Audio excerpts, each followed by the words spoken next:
महाविकास आघाडीत 3 प्रमुख पक्षांचं अंतर्गत ठरलं असलं तरी वंचितवरून उघडपणे भूमिका स्पष्ट झालेली नाही। कारण वंचितनं स्वतः 27 जागांच्या मागणीवरून संभ्रम निर्माण केलाय। बैठकीत हजर असलेले वंचितचे नेते 27चा आकडा सांगतात, मात्र फेसबुकवरून वंचित आपल्याच नेत्याचं वक्तव्य खोडून काढते। पाहूया। 27 जागाच्या आम्ही मागितल्या त्यांना। 27 जागा त्यांना लढायच्या आहेत असं नाही। 27 जागांवर त्यांनी निवडणुकीची तयारी गेल्या काही महिन्यापासून सुरू केलेली आहे। मला माहित नाही, अजून माझ्यापर्यंत तो फॉर्म्युला आला नाही। आमच्या सारे दैजवान फुंकर जे आहेत ते अधिकृतरित्याने याच्यावरती बोलतील। महाविकास आघाडीकडे वंचितनं नेमक्या जागा तरी किती मागितल्या यावरून संभ्रम तयार झालाय।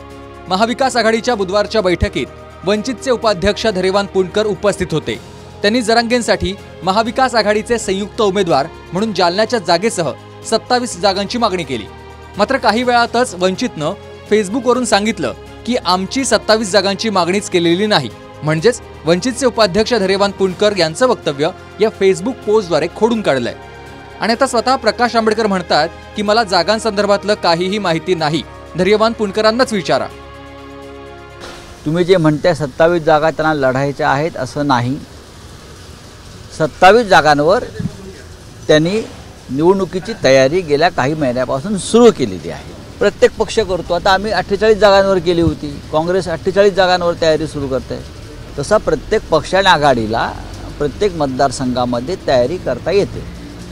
तर वंचित बहुजन आघाडीनं त्यांनी 27 ज्या जागा आहेत प्रमुख महाराष्ट्रातल्या त्या संदर्भातली त्यांची स्थिती ही काल दिली। आता त्याच्यावरती आम्ही काल चर्चा केली आणि त्यानुसार काही निर्णय झालेले आहेत। मला माहित नाही, अजून माझ्यापर्यंत तो फॉर्म्युला आला नाही। आमच्या सारे दैजवान फुंकर जे आहेत ते अधिकृतरित्याने याच्यावरती बोलतील। थँक्यू। नाही, काल फक्त एक संदिग्धता निर्माण झाली की मला काहीच माहिती नाही त्याच्याबद्दल। संजय राऊतमध्ये असा प्रस्ताव आला नाही असं कुठे वंचितकडून माझं स्वतःचं म्हणणं असेल, दैजवान फुंकरशी आपण बोलावं त्या संदर्भात। पुणकरांनी स्पष्टपणे सांगितलंय की वंचितनं 27 जागांची मागणी केली। पत्रकारांनी 2 ते 3 वेळा विचारलं, पण 27च्या आकड्यावर पुणकर ठाम होते। किती जागांची मागणी, किती जागा? 27 जागांची। आम्ही त्यांना 27 जागांची यादी दिलेली आहे, ज्याच्यावर आम्ही तयारी करतोय। केंद्रित म्हणजे पूर्ण तयारी आमची केंद्रित आहे त्याच्यावर। मात्र त्याच पुणकरांचं वक्तव्य फेसबुक पोस्टद्वारे वंचितनं कसं खोडून काढलं तेही पहा। वंचित बहुजन आघाडीनं खरंच महाविकास आघाडीकडे 27 जागांची मागणी केलेली आहे का? उत्तर आहे नाही। वंचित बहुजन आघाडीनं अशी कोणतीही मागणी केलेली नाही। कोणत्याही पक्षासोबत आघाडी होण्याआधी गेल्या 5 वर्षांपासून ज्या मतदारसंघात पूर्ण ताकदीनं वंचित आघाडीनं लढण्याची तयारी केली होती त्या मतदारसंघांची यादी विश्वासानं महाविकास आघाडीकडे दिली। यावर चर्चा करण्याची तयारी महाविकास आघाडीने दर्शवली असून आणखी एक बैठक होणार आहे। आणि आता कळतंय की 2 दिवसात स्वतः शरद पवार प्रकाश आंबेडकरांशी फोनवरून चर्चा करतील आणि वंचितच्या जागांवरून अंतिम विचारणा होईल।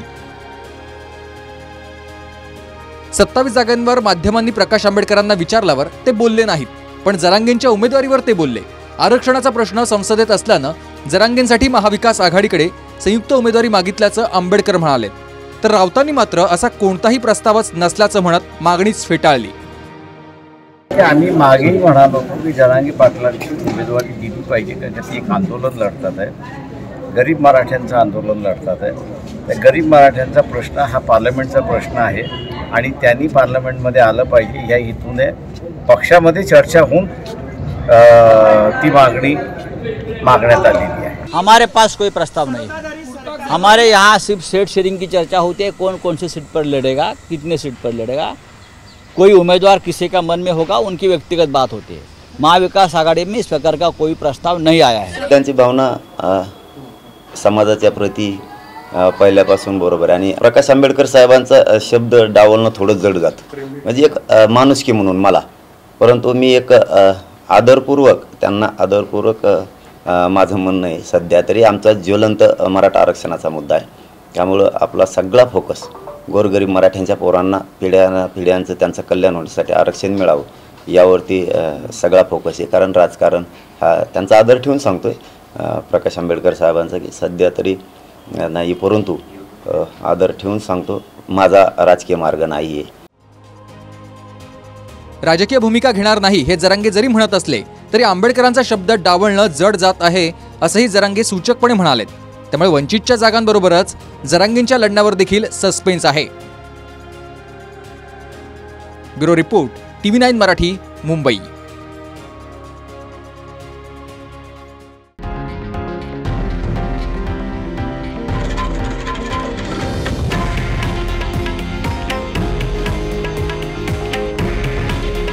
हे आहे देशातील नंबर 1 न्यूज नेटवर्क आणि आपण पाहत आहात TV9 मराठी. काळजी तुमची, हित महाराष्ट्राचं.